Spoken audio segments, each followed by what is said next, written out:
సౌందరరాజన్ గారు చేసిన ప్రసంగంలో ఒక్క మాట మీకు కోట్ చేసి వినిపిస్తాను అధ్యక్ష. ఆ రోజు గవర్నర్ గారు తొలి ప్రసంగంలో వారు చెప్పింది ఏమంటే, ప్రజా సంక్షేమం కోసం, ఇది గవర్నర్ గారు నేను కోట్ చేస్తున్నాను అధ్యక్ష, 6 గ్యారంటీలు ప్రకటించాం. బాధ్యతలు స్వీకరించిన వెంటనే ఇచ్చిన హామీలు చెప్పిన మాటకు కట్టుబడి హామీలకు చట్టబద్ధత కల్పించే ఫైలుపై ముఖ్యమంత్రి రేవంత్ రెడ్డి గారు తొలి సంతకం చేయడం ఈ ప్రభుత్వం సంకల్పానికి చిత్తశుద్ధికి నిదర్శనం. ఇది గవర్నర్ గారు ఆ రోజు 15 డిసెంబర్ 2023 నాడు చెప్పిన మాట అధ్యక్ష. ఇవాళ నేను ప్రభుత్వాన్ని సూటిగా అడుగుతా ఉన్నా అధ్యక్ష, మరి ఏమైంది ఆ సంకల్పం? ఏమైంది ఆ సంతకం? ఎక్కడ పోయింది ఆ చిత్తశుద్ధి? మరి సంతకం పెట్టినని మీరే చెప్తారు, ముఖ్యమంత్రి గారు, గవర్నర్ గారు చెప్పారు, ఏదో ఆషామాషి వ్యక్తి కూడా చెప్పలేదు అధ్యక్ష. ఆ తర్వాత అధ్యక్ష 2024 గవర్నర్ ప్రసంగం అయిపోయింది, 25 అయిపోయింది, ఇప్పుడు 26 కూడా నిన్న అయిపోయింది అధ్యక్ష. మరి ఇన్నేళ్ళైనా కూడా సీఎం గారు సంతకం చేసిన ఆ ఫైల్ ఎక్కడ పోయింది అధ్యక్ష? 28 నెలలుగా గడిచిన ఆ ఫైలు ఎక్కడ మాయమైంది? కాకెత్తుకపోయిందా? లేకపోతే FSL అగ్ని ప్రమాదంలో కాలిపోయిందా?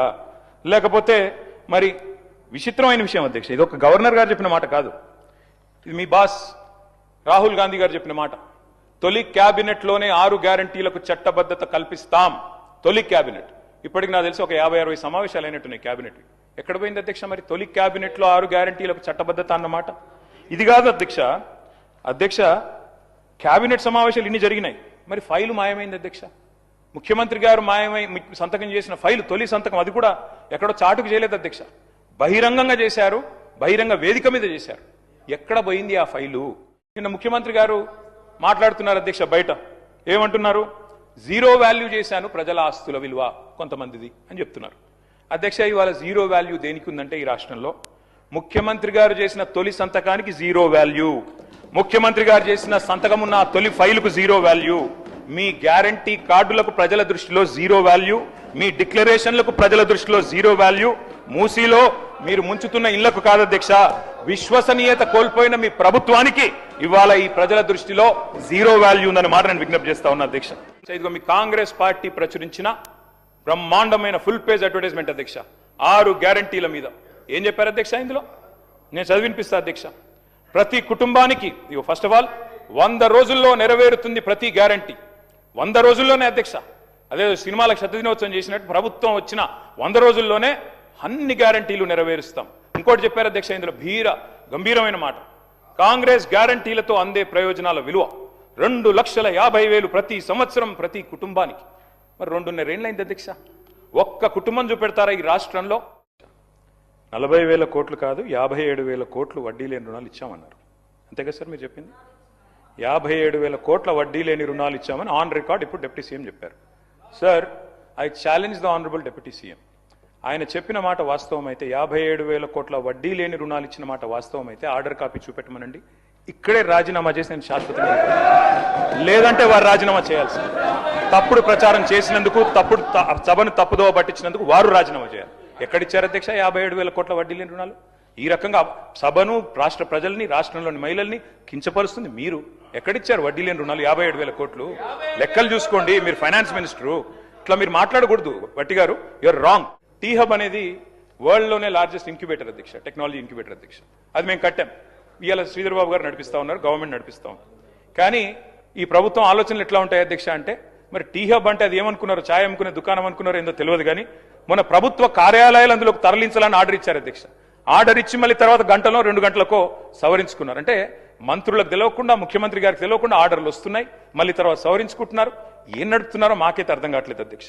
నిన్న గవర్నర్ గారి ప్రసంగంలో చెప్పారు అధ్యక్ష, మన ఐటీ ఎగుమతులు 3,13,000 కోట్లకు చేరుకున్నాయి, ఐటీ ఉద్యోగాలు 9,39,000 చేరుకున్నాయని చెప్పారు. అంటే ఇది వాస్తవమైన శ్రీధర్ బాబు గారు, మీ క్యాబినెట్ అప్రూవ్ చేసిందే కదా ఇది గవర్నర్ ప్రసంగం? గవర్నర్ ప్రసంగంలోంచే కోట్ చేస్తున్నాను నేను, మీ క్యాబినెట్ అప్రూవ్ చేసింది, ఆ క్యాబినెట్లో కూడా మీరు ఉన్నారని అనుకుంటా ఉన్నా. గవర్నర్ గారి ప్రసంగం ఎప్పుడైనా క్యాబినెట్ ఆమోదిస్తుంది అధ్యక్ష. క్యాబినెట్లో మంత్రులందరూ ఉంటారు, ఐటీ మంత్రి గారు కూడా ఉంటారు. వారు ఇచ్చిన ఫిగర్ అధ్యక్ష ఇది 3,13,000 కోట్లు, ఏది ఎక్స్పోర్ట్స్ అని, 9,39,000 ఉద్యోగాలు. దీని అర్థం ఏంటంటే శ్రీధర్ బాబు గారు, 2023-24 ఇది కూడా మీ రిపోర్టే, నాది కాదు, మీ పేపర్ స్టేట్మెంట్ కూడా ఉంది, కావాలంటే చదివి వినిపిస్తా. ఇది మీదే శ్రీధర్ బాబు, ఐటీ మినిస్టర్. 2023-24లో ఈ రాష్ట్రంలో ఐటీ ఉద్యోగాల సంఖ్య 9,46,000. మరి నిన్న మీరు చెప్పిన లెక్క ప్రకారం 9,39,000. అంటే మీ ప్రభుత్వం వచ్చిన తర్వాత 7,000 ఉద్యోగాలు తగ్గాయని నిన్న మీరు గవర్నర్ గారి ప్రసంగంలో చెప్పారు. ఇది వాస్తవమా కాదా? ఒకటి.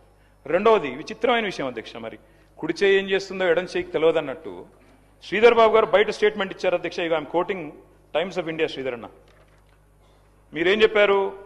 ఐటీ ఎక్స్పోర్ట్స్ 3,60,000 కోట్లు అని చెప్పారు. ఇక్కడ మీ పంపిస్తాను అధ్యక్ష కావాలంటే. 3,60,000 crores. గవర్నర్ గారి ప్రసంగంలో 3,13,000 కోట్లు. ఏది వాస్తవం అధ్యక్ష? మంత్రి గారు బయట చెప్పేడుదా? గవర్నర్ గారు నోటమ్మడి ఇక్కడ చెప్పేడుదా? You should fire your secretary. If this is a mistake, bureaucratic mistake, you should fire them. Cabinet లో గవర్నర్ ప్రసంగం ఆమోదించారు. ఆమోదించిన దానిలో కూడా వాస్తవాలు పెట్టరా? ఇక ఈ ప్రసంగానికి విలువ ఉందా, విశ్వసనీయత ఉందా? అధ్యక్ష ఒకటి వాస్తవం, T20 వరల్డ్ కప్ మొన్న ఇండియా గెలిచింది అధ్యక్ష. కానీ 420 వరల్డ్ కప్ పెడితే మాత్రం వీళ్ళే గెలుస్తారు అధ్యక్ష. అది మాత్రం పక్క, అందులో అనుమానమే లేదు అధ్యక్ష. మీ మేనిఫెస్టో మీరే చదువుకోండి ఒకసారి. చదువుకొని చెప్పండి ఎన్ని పూర్తి చేశారు, ఎన్ని పూర్తి చేసినారు, ఎన్నిటికి బొందబెట్టినారు, ఎన్నిటిని మంగళం పాడినారు ఒకసారి చెప్పండి.